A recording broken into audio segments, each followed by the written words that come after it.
சிவகாமியின் சபதம் அத்தியாயம் 13 அமர சிருஷ்டி. அதிலும் சிவகாமி தன்னை கவனிக்கிறாள் என்பதை அவன் அறிந்த பின்னர் அவர்கள் இருந்த பக்கமே திரும்பாமல் எதிர்ப்புற கூடத்தில் காணப்பட்ட சிலைகளைப் பார்த்த வண்ணம் நின்று கொண்டிருந்தான். அந்தச் சிலைகளின் தோற்றத்திலும் முக பாவத்திலும் ஏதோ ஓர் அதிசயம் இருப்பதாக அவனுக்குத் தோன்றியது.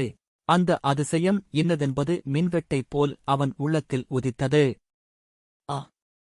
இந்தச் சிலைகள் எல்லாம் தூணருகில் நின்று தன்னை கடைக்கண்ணால் பார்த்துக் கொண்டிருக்கும் பெண்ணின் பல்வேறு தோற்றங்கள்தாம். இந்த உண்மையை அவன் உள்ளம் கண்டதும் சிவகாமியிடம் அவனுக்கு தெய்வங்களிடம் உண்டாவது போன்ற பயபக்தி உண்டாயிற்று. சிவகாமி புத்த சந்நியாசியை நமஸ்கரித்தபோது அவர் ஆர்வம் ததும்பிய விழிகளால் அவளை விழுங்குபவர் போல் பார்த்துவிட்டு, புத்த தேவர் அருளால் உன் கோரிக்கை நிறைவேறட்டும் அம்மா. புத்த சந்நியாசினி ஆகஸ்ட் விரும்புவதாக சற்று முன்னால் நீதானே சொல்லிக் கொண்டிருந்தாய் என்றார். இந்த ஆசி மொழியானது சிவகாமிக்கு அருவருப்பை உண்டாக்கியது என்று அவள் முகபாவத்தில் தெரிந்தது. ஆயனருக்கும் அது பிடிக்கவில்லை என்பது அவருடைய வார்த்தைகளில் வெளியாயிற்று. அடிகளே, குழந்தை ஏதோ வேடிக்கையாகச் சொல்லிக் கொண்டிருந்தாள்.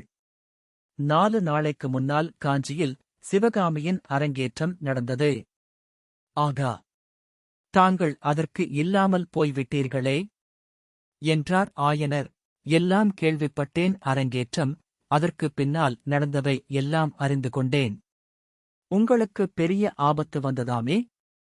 மதயானையின் கோபத்துக்குத் தப்பினீர்களாமே என்றார் சந்நியாசி.